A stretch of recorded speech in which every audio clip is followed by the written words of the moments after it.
tere, Valeri Nikitin. Tore sind näha Kristjan Palusalu noorteturniiril, 25. turniir.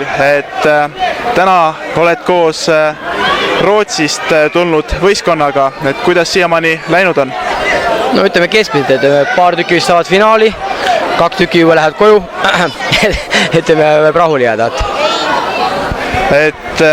Oled ka järgmine aasta tulemas?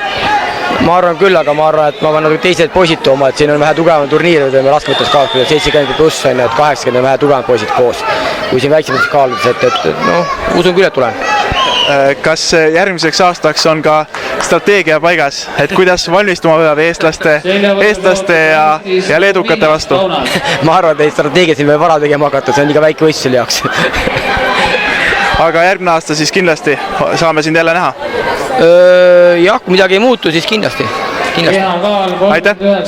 Alun!